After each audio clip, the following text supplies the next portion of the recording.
Hello, welcome back to our show. We are here. We just discussed on our last episode our personal choices for top 5 moments in baseball history.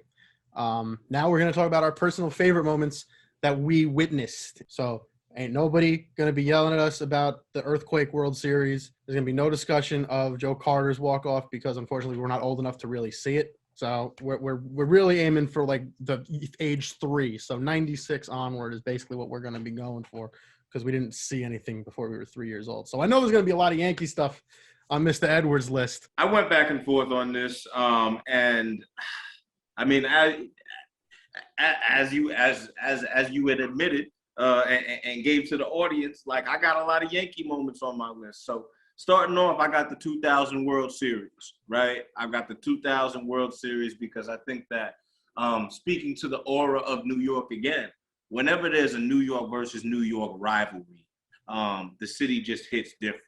And I can't think of another New York rivalry more passionate than Yankees versus Mets. That Subway Series every single year is always going to get traction. And so being on the grandest level of that, that being the World Series for me, was just a beautiful moment for the city. Even though we were only about 7 years old at that time, man, I can only imagine what they were doing in New York City at that point. The next one up, this one is more of a breathtaking moment in terms of just pure athleticism that I've seen, but I witnessed that Endy Chavez catch in 2006, NLCS versus the Cardinals. All right. And even though I wasn't there live, seeing that on television just was insane. Like, I just remember the exact Friday that it happened. I was watching the game with my parents up in my mom and dad's room, and seeing that just went like, oh my God. Now, granted, the Mets ended up losing that game, but the back and forth and just the drama that was endeared there was, or endured rather, was crazy. Number 3, I've got my favorite player of all time, Barry Bonds, breaking the home run record. Again, scandals aside, what we cannot deny is that Barry Bonds was one of the most complete and versatile players to ever play the game. So for him to be a part of that 40-40 club and then go on to eventually become the home run king officially, for me, that was always something that I was looking forward to as a kid. I used to always try and pattern my swing after Barry Bonds because that's what any lefty would do at that point. And so for me, that just reigned supreme. Number 2 would be the Yankees Twins. And I was actually at this game, and it was just crazy how it popped off. Because that was I believe that was either the ALDS or the play-in game. I can't remember.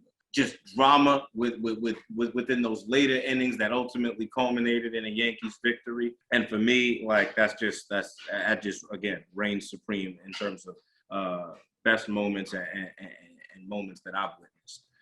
And then lastly, Derek Jeter's 3,000th hit, man. Derek Jeter's 3,000th hit. If you're a Yankee fan in this generation, Derek Jeter's your favorite Yankee of all time. And I'm a CC Sabathia fan.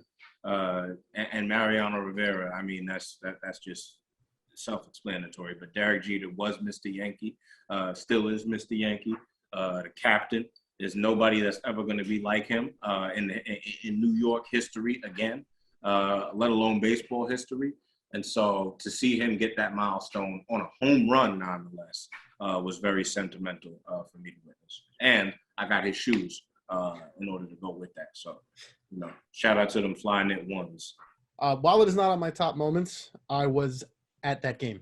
It happened against the Rays, which is a little bit of a bummer, but at the same time, I grew up a Yankee fan, so it was a lot of fun to see it and witness it. It was a crazy moment in Yankee Stadium. Loved every second of it. It's really difficult to separate these 5. They change on any given day, but for today, number 5 is Jose Bautista's home run in Game 5 of the ALDS. I almost want to use that over Endy Chavez. God bless you. Mm-hmm. I've been a huge Bautista fan my entire life.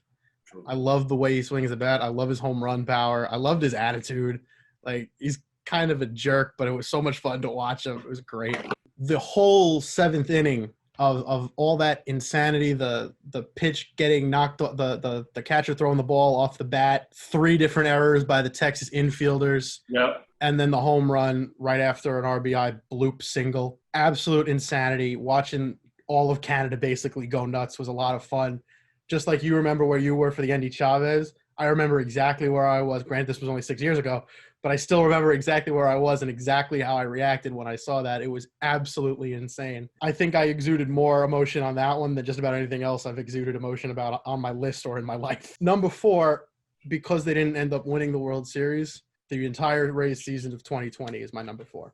There was a lot to unpack on this thing, so I'm not going to go too deep into it. But essentially, best AL team the entire time. You've had a whole long thing that, in all honesty, was started by the Yankees. I'm not trying to be biased here, but the Yankee-Ray rivalry of those past 3 years, it all started when a certain Ray got hit on the hand and then got thrown at the head, and everything got nuts. Having Mike Brasso hit that home run right off Aroldis Chapman, perfect revenge moment. Even more perfect was the fact that he didn't gloat, he didn't stare him down. He just took his walk around the bases like an adult. Perfect for Brasso, perfect for the Rays. And then, of course, you had the insanity of the World Series, which would have gone to Game 7 if Blake Snell had stayed in. Don't know what would happen in Game 7. Charlie Morton, I trust him, but you never know. But the insanity of Game 4, Brett Phillips, next man up, the Rays mentality, next man up, the dude hadn't had a hit in forever, and he hits the game-winning RBI single, and then the second run comes in on errors. And it was nighttime because they were playing on the West Coast. So I woke up my neighbors. I know that for sure. Number 3, Nationals winning the World Series.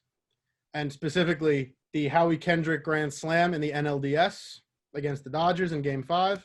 Mm-hmm. And then his home run right off the foul pole in Game 7 of the World Series. 2 best moments. I love Juan Soto. The wild card RBI, 3 RBI double was amazing. But the Howie Kendrick moments were perfect. Also, a little bit of a shout out to AJ Hinch for overreacting and pulling Zach Greinke after he gave up that home run to Rendon, because Greinke was killing the Nationals. A little bit of Kevin Cash, Blake Snell syndrome there. Yeah, for real. Take what I can get, man. You made the wrong decision. We'll take it. Even the Nationals admitted, they're like, oh my God, they're taking him out? Okay, let's go. Number 2, it's a little hard for me to pick one here. I'm going to go with the Royals 2015. Wow. I like it. That World Series for me, and here's why, was one of the best things. Number 1, they had a lot of Rays players on their team. They had Wade Davis. They had Ben Zobrist. They had just lost James Shields the season or 2 prior.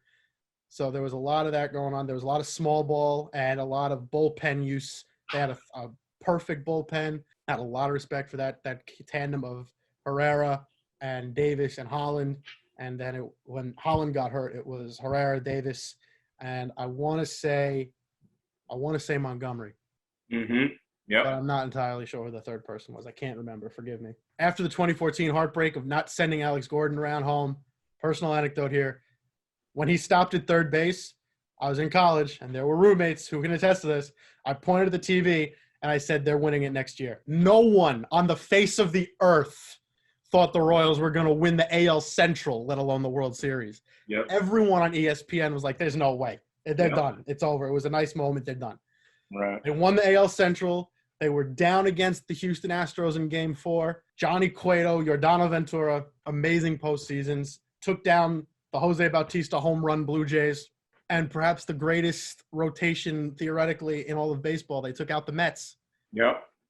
And I guarantee it would have gotten a lot worse, but the Mets listened to Matt Harvey. You take out Matt Harvey, that's going to be an interesting few games, because it's DeGrom, Syndergaard, and probably Wheeler. You're going to have a real tough time beating any of them once. Good on the Royals. You made me look really smart. That was a really fun moment for me. And then number 1, game 162, 2011. We already went over what happened. Yeah. The Rays winning that way. I had just gotten to college, and there was this really obnoxious Red Sox fan there. Oh, my gosh. And I was watching the Red Sox game because that was playing the Orioles. So because I was in D.C., they were airing the Orioles game. The walk-off hit that Carl Crawford did not catch. He's like, all right, well, I'll see you tomorrow. They cut the game to the Rays game, and Longoria hit the home run. I start running around the dorm screaming like a lunatic. And he's just standing there like, no. Oh, my God, no. what is this? How is this possible? I don't believe it. And I'm just like in his face, like, well, believe it, baby. Ah, ah, I'm weak. I like it. But that will do it for our personal favorites of our entire life. We'll be back next time to talk about the last season, to talk about the year 2020. We'll see you next time.